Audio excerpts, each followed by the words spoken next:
আল্লাহ যে নবীর নাম রেখেছেন মুহাম্মদ, অতি প্রশংসিত। এই মুহাম্মদ নামটা উচ্চারণ করার সময় খেয়াল করবেন, মুহাম্মদ শব্দ নামটা উচ্চারণ করার সময় আপনি যতই চেষ্টা করেন না কেন, আপনার উপরের ওঠ নিচের ওঠের সাথে কি হয়ে যায়, মিলে যায়, চুমকিয়ে গেলে, ঠিক কিনা? হ্যাঁ, তাহলে বোঝা যাচ্ছে আল্লাহ এমন ভাবে আমার নবী সাহেবুল আলাহ সাইয়্যিদুল আখলাকের নামটা ফিট করেছেন, রেখেছেন, যে নামটা উচ্চারণ করার সাথে সাথে কি চুমা হয়ে যায়। এখন আসেন, আমরা যে চুমা খাচ্ছি এটা কি কোনো কিতাবে আছে? অবশ্যই আছে। কিতাবের নাম হচ্ছে লেখক আল্লামা ইসমাইল হকি রহমাতুল্লাহ আলাইহি, ওনার একটা তাফসীরের কিতাব আছে, তাফসীর রুহুল বায়ান, তাফসীর রুহুল বায়ান। ওই কিতাবের মধ্যে সূরা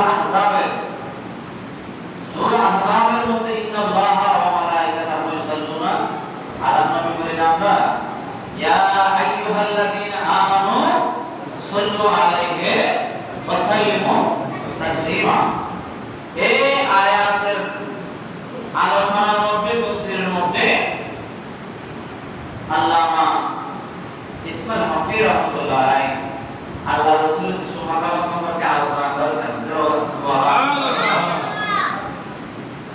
এরপরে যে ইমামকে আল্লামা জালালউদ্দিন রাহমাতুল্লাহ আলাইহি ওনার যে তাফসীরে জালালাইন শরীফ আছে, এই তাফসীরে জালালাইন শরীফের মধ্যে ইয়া আইয়ুহাল্লাযীনা আমানু সাল্লু আলাইহি ওয়া সাল্লিমু তাসলিমা, এই আয়াতের আলোচনার মধ্যে, আশিকের মধ্যে উনি আল্লাহ রাসূলের নাম মোবারক শুনে চুমা করার আলোচনা করেছেন।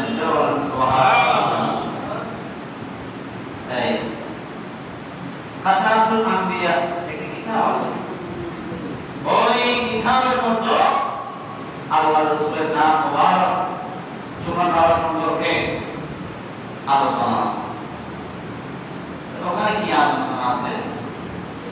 আল্লাহ পাক রব্বুল আলামিন কামুল হাকিমিন যখন আমাদের বাবা আদম আলাইহিস সালাতু ওয়াস সালাম, মা হাওয়া আলাইহিস সালাতু ওয়াস সালামকে সৃষ্টি করে আল্লাহ যখন জান্নাতের মধ্যে রেখে দিলেন, কোথায় রাখলেন?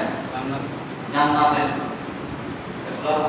আপনাদের জন্য খাবার হোক, আমাদের উপরে একটু সংক্ষেপে মিলাদ হবে, মিলাদের পরে ইনশাআল্লাহ খাবারগুলো দেওয়া হবে। সালাতুল্লাহ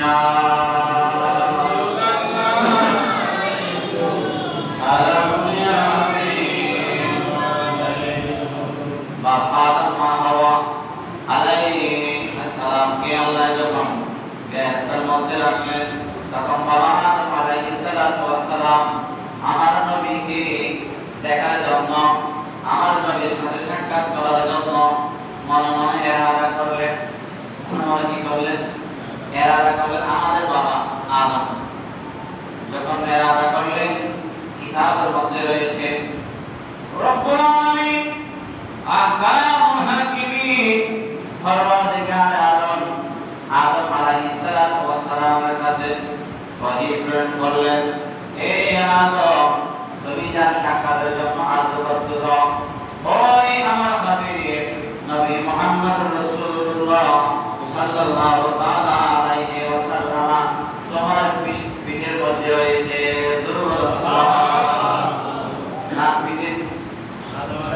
আমাদের বাবা আদম আলাইহিস সালামের পিঠে কে রয়েছে? আমাদের। এই কথা যখন আল্লাহ ওহী প্রেরণ করলেন, বাবা আদম আলাইহিস সালাম আমার আল্লাহর কাছে মনে মনে আরজি জানাচ্ছে, আল্লাহ আমি ওই মুহাম্মদকে আমি দেখতে চাই।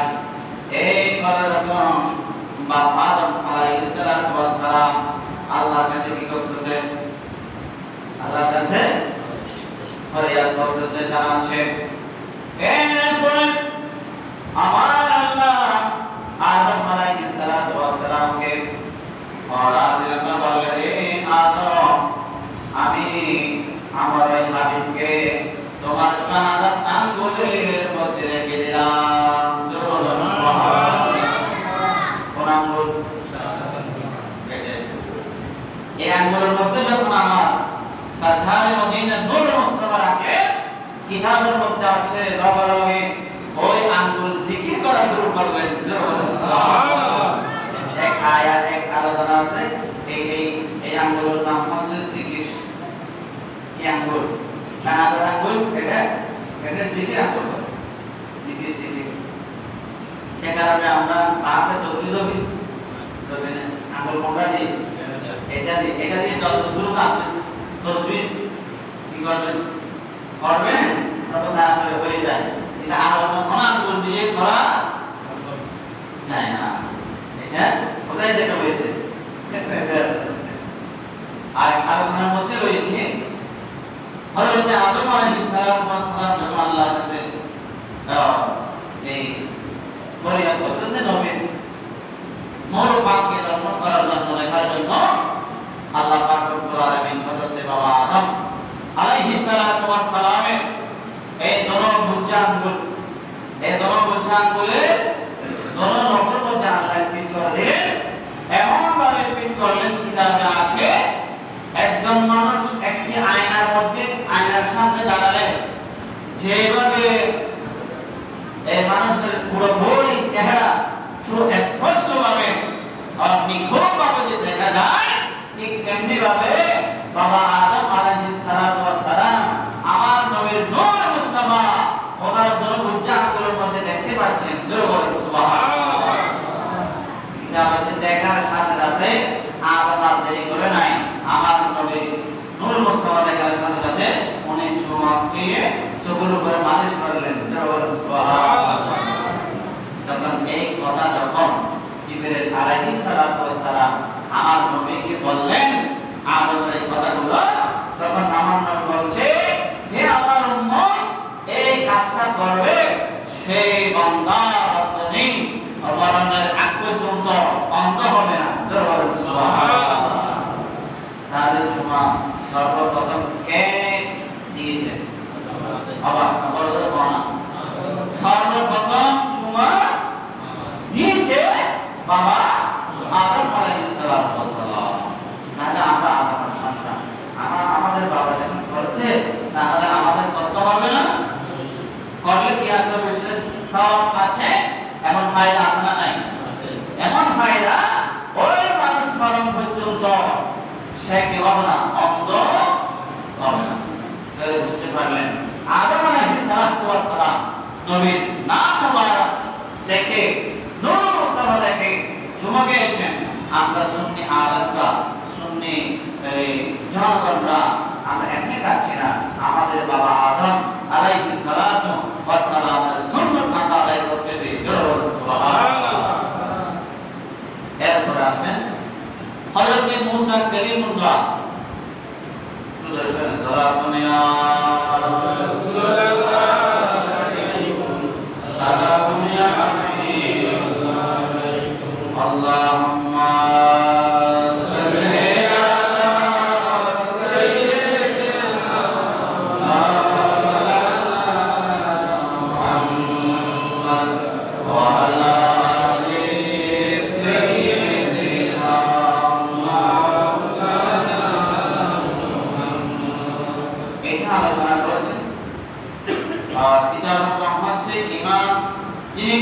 আলোচনা করেছেন। ওই কিতাব লিখেছেন ইমাম আবু নাঈম। ওই কিতাবের নাম হচ্ছে হুলিয়াতুল আউলিয়া। হুলিয়াতুল আউলিয়া ইমাম আবু নাঈম রাহমাতুল্লাহ আলাইহি হুলিয়াতুল আউলিয়া কিতাবের মধ্যে বলেছেন হযরত ওয়াহাব ইবনে মুনাফফা রাদিয়াল্লাহু তাআলা ওনার থেকে রাওয়ায়াত। উনি বলেছেন হযরত মুসা কালিমুল্লাহ আলাইহিস সালাতু ওয়াস সালামের জামানার মধ্যে এমন একটা ঘটনা ঘটে গেল, একজন মানুষ মারা যাওয়ার পরে মুসা কালিমুল্লাহ আলাইহিস সালাতু ওয়াস সালামের কওমরা বনি ইসরাইল মানুষরা ওই ওই মানুষকে তারা ময়লা যেখানে রাখে ওই ময়লার স্থানের মধ্যে রেখে দিলেন। জোরে বলেন নাউজুবিল্লাহ। ওই মানুষের বয়স 200 বছর। কয় বছর? 200 বছর। এই 200 বছর হায়াত পেয়েছে এরকম একজন মানুষকে মারা যাওয়ার সাথে সাথে মানুষ আর দফন করে নাই, গোসল করে নাই, জানাজার নামাজ পড়ে নাই। ওই মানুষকে মুসা কালিমুল্লাহর কওমরা বনি ইসরাঈলা ওই মানুষকে কোথায় ফেলে দিলেন? ডাস্টবিনে, যেখানে কাঁচরা রাখানো হয় ওই জায়গার মধ্যে ফেলে দিলেন। কেন? মুসা কালিমুল্লাহ আলাইহিস সালাতু ওয়াস সালাম কওমরা বলছে, এই আমাদের নবী মুসা এই মানুষ তো বড় ফাঁকি মানুষ, এটা সারা জীবন শুধু ফাঁক করেছে, কোনো সাহাবার কাজ করে নাই, আমরা দেখি নাই। একে জানতে পারছে পারবে না, তখন করাতে পারবে না, একে এমনি কি করো ডাস্টবিনে ফেলে দাও। তখন তাদের কথা মতো মুসা কালিমুল্লাহ ওই বান্দাকে ডাস্টবিনে ফেলে দিলেন। তখন মুসা কালিমুল্লাহ আলাইহিস সালাতু ওয়াস সালামের কাছে আল্লাহ ওহী নাযিল করলেন, হে মুসা, যে আমার একজন বান্দাকে তোমার কওমরা বনি ইসরাঈলরা তারা অপমান করেছে, ওই বান্দাকে তারা ডাস্টবিনে ফেলে দিয়েছে। মুসা, তুমি তাড়াতাড়ি যাও, তোমার বনি ইসরাঈল মানুষদেরকে নিয়ে ওই মানুষকে ডাস্টবিন থেকে এনে গোসল করে কাফন করে ওই বান্দাকে আবার দাফন করো।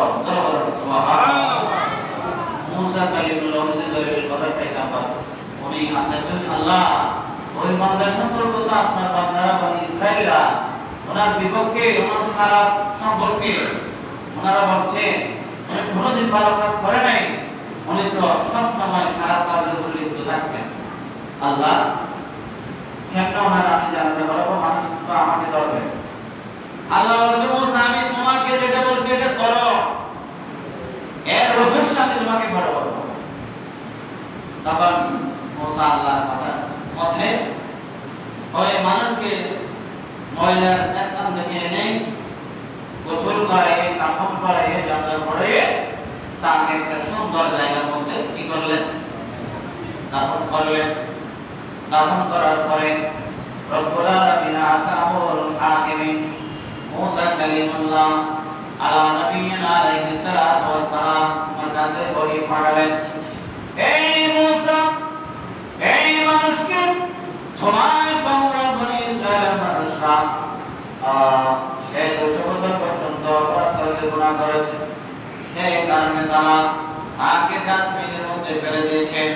আমি তোমাকে ওই মানুষকে নিয়ে কাফন দাফন করার কথা বলছি, কারণ কি জানো?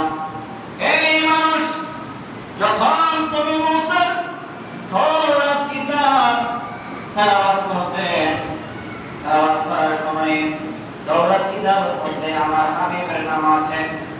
কি আছে?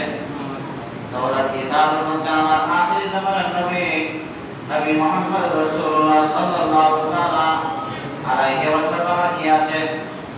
নাম আছে। ওই নাম মোবারক আমার সাথে সাথে ওই মানুষ আর দেরি করে নাই, আমার নবীর মুহাম্মদ সে চুমকে তার চোখের মধ্যে মালিশ করতেন। সুবহানাল্লাহ। আর সুবহানাল্লাহ। আল্লাহ রাসূলের নাম তাওরাত কিতাবের মধ্যে পেটের লিখা আছে। ওই 200 বছর অপরাধ করেছে মানুষ, কিন্তু তাওরাত কিতাব তেলাওয়াত করত। তো তাওরাত কিতাব তেলাওয়াত করার সময় যখন আল্লাহ রাসূলের নাম পেতে তখন সে আর দেরি করে নাই, আল্লাহ রাসূলের নাম মুবারকের মধ্যে চুমকে তার চোখে মুখে মালিশ করতেন। জোরে বলেন সুবহানাল্লাহ। তখন আমরা বলছি আমার একটু করে যদিও ভালো না লাগে, কিন্তু আমার হাবিবের নামে মুহাম্মদকে যখন চুমকায় তখন আমার আল্লাহ আমি আল্লাহ ভালো লাগে। ওই বান্দায় আমি আমার নবীর নামে ফাতের উপর চুমকাবার কারণে আমি আল্লাহ তার সমস্ত জীবন প্রমাণ করে দিয়েছি, এবং তার জন্য একটা না দুইটা না আমি 70টা হুর গেলমান স্ত্রী তাকে দান করেছি। জোর